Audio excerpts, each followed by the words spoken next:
क्या बात है।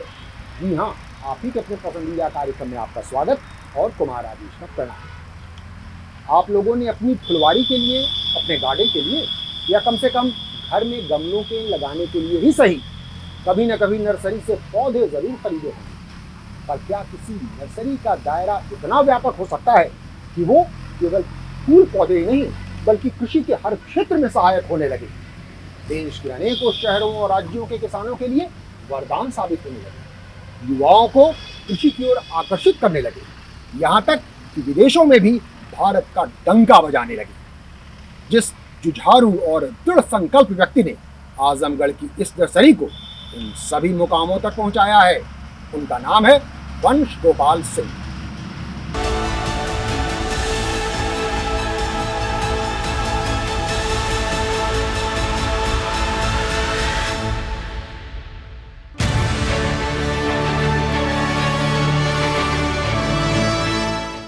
आजमगढ़ जिले की यह जय भारत नर्सरी, यहाँ की विशेषता है कि सभी प्रकार के फल फूल के पौधे, सजावटी पौधे, सब्जियों के पौधे और औषधीय पौधे भी इस वंश गोपाल जी की नर्सरी में उगाए जाते हैं, वो भी उच्च नस्ल के उन्नतशील पौधों की देसी और हाइब्रिड प्रजातियां।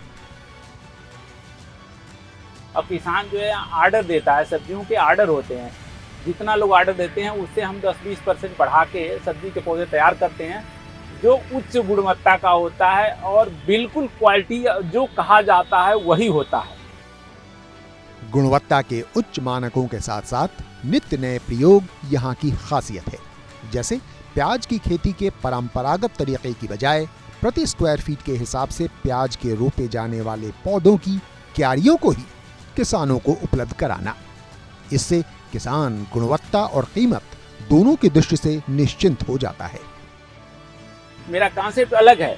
मैं 2.5 मीटर बाई 1 मीटर की क्यारी बनाता हूँ और उसमें बीज पड़ता है। इसके बाद फिर मैं उसको ग्रो करके मैं 700 ईच एक क्यारी को 700 रुपये में बेचता हूँ। वो किसानों के आर्डर होते हैं और वो अपना क्यारी उखड़ती है उनकी और वही वो लेके जाते हैं। प्याज की हमारी खासियत इनकी कि जो एक बार ले जाता है रोक कर बिना बुलाए आता है, सब बुक करा लेता है।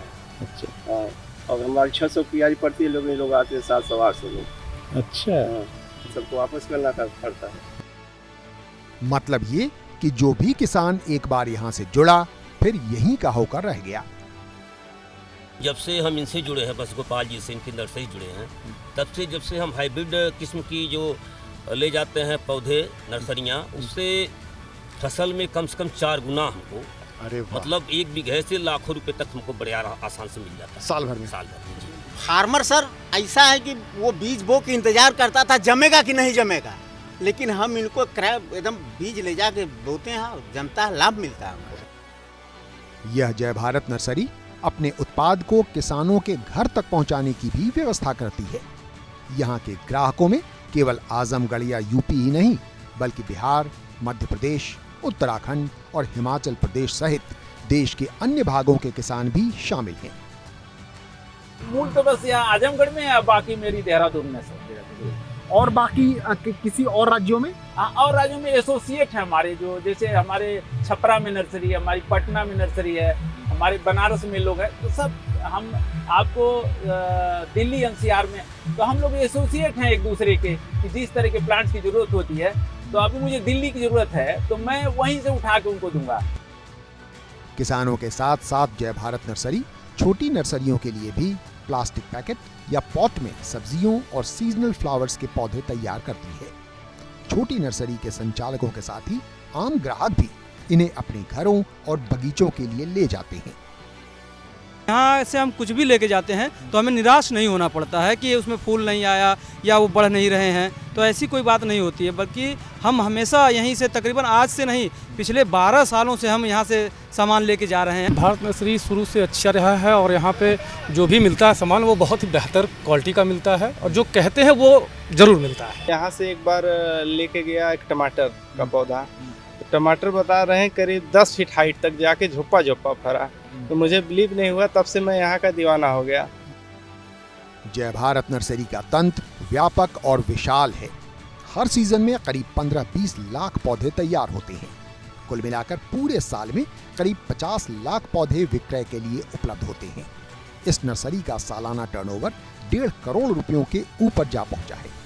कृषि उद्यमी वंश गोपाल सिंह का यह फलता फूलता कारोबार खेती और पर्यावरण प्रेमियों तथा इनसे जुड़े व्यवसाय करने के इच्छुक लोगों के लिए एक आदर्श है। वंश गोपाल जी की जय भारत नर्सरी में एक व्यावहारिक सामाजिक संदेश भी है, महिला सशक्तिकरण का। देखिए कैसे।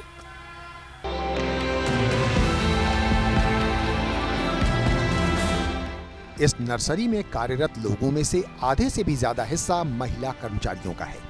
करीब 65 स्थायी कर्मचारियों में से 35 से ज्यादा महिलाएं या लड़कियां हैं। इनमें से कई तो विधवा हैं और करीब 25 सालों से यहाँ काम करते हुए अपना घर खर्च चला रही हैं। 20-25 साल से भाई जब करत हैं तन हम मिलत है अपन जैसे नून रोटी पेट पर्दा अपन चलावत हैं। हमारा आदमी एमन नर्सरी में यही तबक गुजर गए हम आ तब से यही में से करत हैं, यही में से अपन देखत हैं। 2 पैसा पति से मांगल जाई तो पति कनी एक पैसा दें। अच्छा हाँ आ जहाँ 4 पैसा की जरूरत है तो यहाँ से मांग के खर्चा चला ले जाई। केवल महिलाएं ही नहीं बल्कि स्कूल कॉलेजों में पढ़ने वाली लड़कियां भी जय भारत नर्सरी से जुड़ी हैं। ये सब पढ़ाई से समय निकालकर नर्सरी में काम करके आर्थिक रूप से घर चलाने में मदद के अलावा भविष्य के लिए एक नया हुनर भी सीख रही हैं।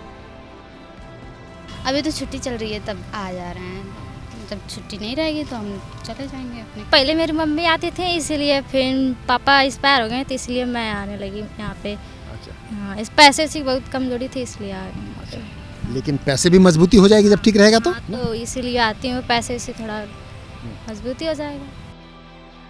यहाँ नर्सरी में सीखा गया काम और हुनर लड़कियों के भविष्य के लिए अधिक अनुकूल भी है। हस्बैंड के साथ दिल्ली में रहना है, उसे बॉम्बे में रहना है, तो लोगों को घरों में जाके जो गार्डनिंग का काम है जितना अच्छा लड़कियां कर पाएंगी वो जेंट्स नहीं कर पाएगा। जेंट्स को हो सकता है कि अंदर जाने में प्रॉब्लम हो, वो अपने घर में एंट्री न मिले, लेकिन लड़की कोई रहेगी तो उसके लिए वो भविष्य उसके लिए उज्जवल है कि वो जहाँ रहेगी वहाँ 20-25 हज़ार रुपया बहुत आसानी से कमा लेगी और इज्जत मर्यादा के साथ। इस प्रकार जय भारत नर्सरी में सामाजिक और आर्थिक तौर पर महिला सशक्तिकरण की दिशा में भी अभूतपूर्व काम हो रहा है। मत्स्य पालन या मछली पालन, मधुमक्खी पालन या शहद उत्पाद, ये सब अपने आप में कोई नई बात नहीं है, पर अगर इन्हें आप पारंपरिक कृषि से जोड़ दें, खेती से जोड़ दें, तो वह समग्र खेती, इंटीग्रेटेड फार्मिंग इतनी लाभप्रद, इतनी स्वास्थ्यवर्धक होगी कि लोग शायद अन्य पेशों से मुंह मोड़ने लगें।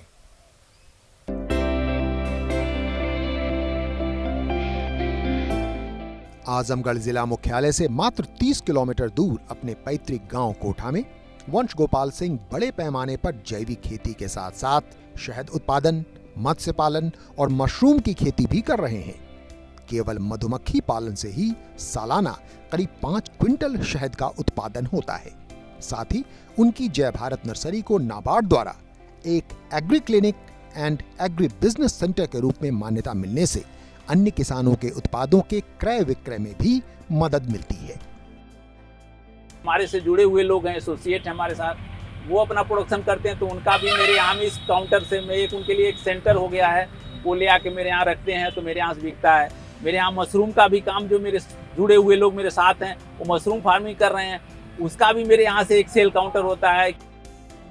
समग्र खेती की बात बिना पशुपालन के अधूरी है। वंश गोपाल सिंह के इंटीग्रेटेड फार्मिंग में गोवंश पालन भी शामिल है। फिलहाल सीमित रूप में, पर भविष्य में इसे बड़े स्तर पर ले जाने की योजना है। एक बार तो चेंज नहीं हो सकते, लेकिन धीमे धीमे हम ट्रांसफर गोवंश पर फिर आएंगे। हाँ जी जी, आएंगे वो तो रखना है। अभी मेरे पास है भी, मेरे पास गीर है, साहिवाल है, मुर्रा भैंस है, सब कुछ है, कुत्ता है, सब कुछ तो है। इस प्रकार वंश गोपाल सिंह ने समग्र खेती को एक लाभप्रद व्यवसाय में बदल दिया है। इससे अब गांव वाले भी कृषि से जुड़ने को प्रेरित हुए हैं, यहाँ तक कि लड़कियां भी। बच्चे तो मेरे सब सर्विस करते हैं और मैं यहाँ खेती करता हूँ गांव पे जी। और एक बेटे को खेती में करवाना है, मुझको रखना है। नर्सरी का काम करता हूँ, खेती का काम करता हूँ, बीज का काम करता हूँ, पौधा का काम करता हूँ। तो ये सब का संदेश समाज में अच्छा जाए। मैं टीचर बनना चाहती हूँ। टीचर बनूंगी तो उसमें भी टाइम दूंगी और इधर भी टाइम दूंगी। खेती में? हाँ। अच्छा, ठीक, बहुत बढ़िया। मेरे सारे फैमिली मेंबर्स, मेरे बाबा भी उसमें ही हैं। ठीक। कृषि से ही रिलेटेड सारा वर्क, तो हमें भी उससे रिलेटेड रहना चाहिए ना। इस प्रकार वंश गोपाल सिंह अपने पैतृक ग्राम कोठा और अपनी जय भारत नर्सरी को मिलाकर समग्र खेती का एक सफल, लाभप्रद और अनुकरणीय उदाहरण प्रस्तुत कर रहे हैं। वंश गोपाल सिंह और उनकी जय भारत नर्सरी की चमत्कारिक सफलता देश भर के युवाओं के लिए प्रेरणा के स्रोत बनते जा रहे हैं और कृषि या खेती पेशे के रूप में एक आकर्षक विकल्प।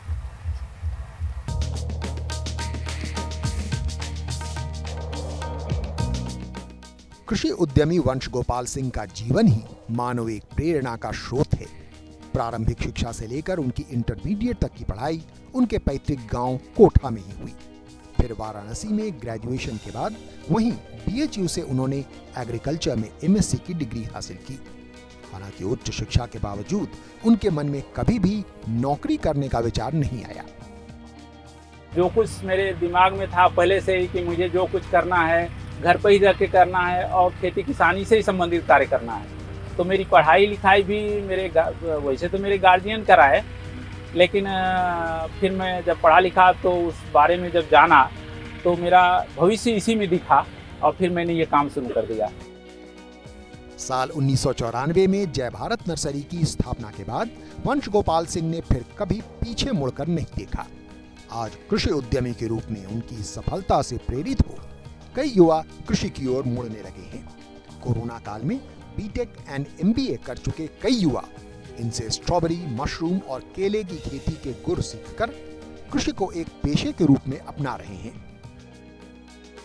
मैनेजमेंट से पढ़ाई किया हुआ, फिर भी जो है एग्रीकल्चर की तरफ रुझान हमारा शुरू से ही था। तो अब उस रास्ते में मिले जो है वंश गोपाल जी हमारे साथ, तो इन्होंने भी मोटिवेट किया हमको। फिर जब हम इस पे काम करने लगे तो बड़ा अच्छा हमको जो है रिस्पांस मिला। फिलहाल अभी हमारा बेसिकली बी कीपिंग का काम चल रहा है, सीड प्रोडक्शन का काम चल रहा है। सीड प्रोडक्शन अभी पैकिंग हमारी इस बार मार्केट में आ जाएगी। और कितने खुश हैं, संतुष्ट हैं? काफ़ी खुश हैं हम, और अभी और आगे जाने की संभावना मुझे दिख भी रही है। वंश गोपाल सिंह के पुत्र भी अपने पिता से प्रेरित हो कृषि में ही अपना भविष्य बना रहे हैं। प्लांट्स और उसके बीच में पहले इंटरेस्ट नहीं था, फिर धीरे धीरे इंटरेस्ट होना शुरू हो गया और फिर मैं आज इतना है कि मुझे आज यही अच्छा लगता है कि मैं प्लांट और मतलब अपनी मातृभूमि की तरफ हूँ। तो मुझे वो अब नहीं IPS नहीं है उतना अच्छा लगता है। कृषि वैज्ञानिक भी आज वंश गोपाल सिंह के काम का लोहा मान रहे हैं। बहुत से युवा आपसे जुड़ के और जो नर्सरी रेजिंग है या जो हम सब्जियों के उत्पादन की बात करें या जो संरक्षित खेती है पाली हाउस में उसकी बात करें, तो उस पर आपने काफ़ी उनको प्रोत्साहित किया है और बहुत से नए नए उद्यमी हमारे ज़िले में जो है वो तैयार हो रहे हैं और जिससे कि जो है जो आत्मनिर्भर भारत की संकल्पना है उसको हम साकार कर पा रहे हैं। वंश गोपाल सिंह का कृषि से लगाव और उनके पर्यावरण प्रेम की सुगंध भारत सरकार तक भी जा पहुंची है। बीते साल 2021 में केंद्रीय कृषि मंत्रालय द्वारा बेस्ट इनोवेटिव फार्मर अवार्ड भी उसी की बानगी है। इसके अलावा हैदराबाद में बेस्ट एंटरप्रेन्योर अवार्ड और गोरखपुर में सरयू रत्न सम्मान सहित अनेकों पुरस्कारों से भी उन्हें सम्मानित किया जा चुका है। आशा है कि उत्तराखंड या यूपी ही नहीं, पूरे देश के युवा वंश गोपाल सिंह से प्रभावित हो लाभकारी उपक्रम के तौर पर कृषि को अपनाने को प्रेरित हों। फिलहाल वक्त हो चला है एक छोटे से ब्रेक का, लेकिन ब्रेक के बाद जब लौटेंगे तो आपको बताएंगे कैसे वंश गोपाल सिंह अफ्रीका के कई देशों में चीन के उद्यमियों को भारत की तरफ से कड़ी टक्कर दे रहे हैं। देखते रहिए, क्या बात है।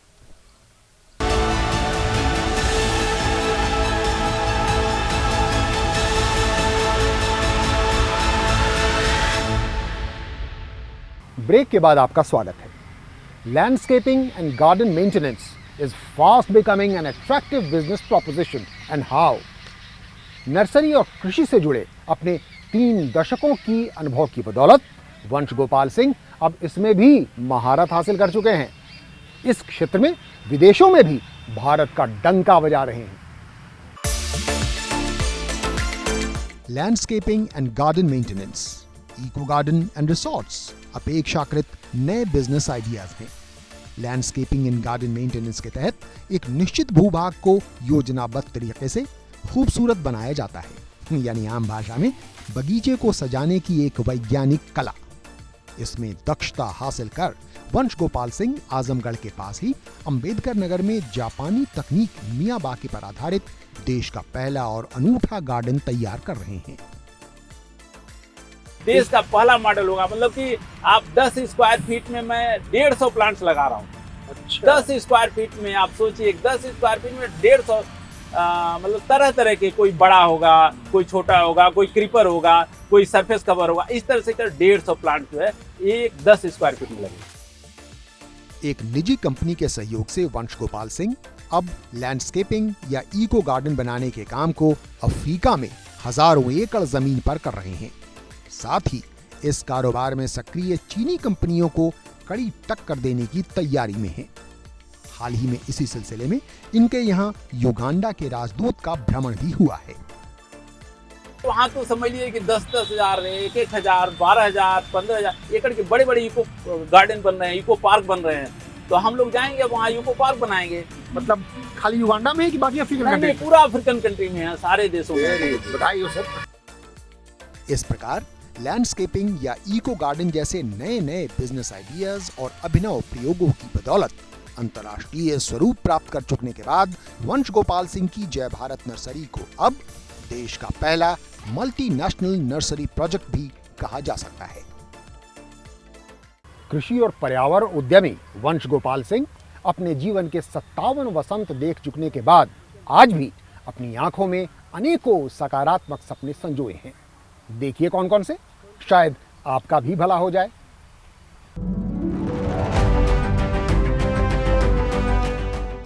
कारोबारी सफलता के शिखर पर पहुंचने के बाद भी वंश गोपाल सिंह आराम के मूड में नहीं है और भविष्य में भारत में कृषि पर्यटन या रूरल टूरिज्म जैसी संकल्पना को साकार कर एक बड़ा स्वरूप देना चाहते हैं। मेरे पास जो बग्गी भी होगी, मेरे पास घोड़ा भी रहेगा और मेरे पास वहाँ मेरे घर पर जो है मैं इसको उस मॉडल पर बनाने जा रहा हूँ कि लोग आएँ, उनको रहने के लिए भी मिलेगी जगह और हम उसको पूरा फार्म टूरिज्म पर डेवलप करेंगे। वंश गोपाल सिंह किसी भी काम की सफलता के लिए रिसर्च, इनोवेशन और डाइवर्सिफिकेशन को बेहद महत्वपूर्ण मानते हैं, यानी आम भाषा में लगातार बाजार और ग्राहकों की मांग पर पैनी नजर बनाए रखना और उसके अनुरूप नए नए उत्पादों को तैयार करते रहना ताकि कारोबारी प्रतिस्पर्धा में खुद को बनाए रखा जा सके। इस साल मैंने धनिया के पौधे जमा के मैंने करीब 15,000 पौधे बेचे। तो धनिया के पौधे, तो लोग कह रहे थे कि आप धनिया के पौधे बेच रहे हैं। मैं कहा अगली साल चटनी लेके आऊंगा। वंश गोपाल सिंह जी जो है आगे भी हमारे युवाओं को एक प्रेरणा देते रहें और जो कृषि संबंधी जो उद्यम है उसके बारे में सीख देते रहें, जिससे आने वाले समय में हम नए नए एंटरप्रेन्योर्स जो है यहाँ बना सकें। कहते हैं ना कि कठिन परिश्रम का कोई विकल्प नहीं होता और अगर उसमें अभिनव प्रयोगों का तड़का लग जाए तो सफलता में भी 4 चांद लग जाते हैं। इसी मंत्र को कृषि और पर्यावरण उद्यमी वंश गोपाल सिंह ने अपने जीवन में बखूबी उतार लिया है।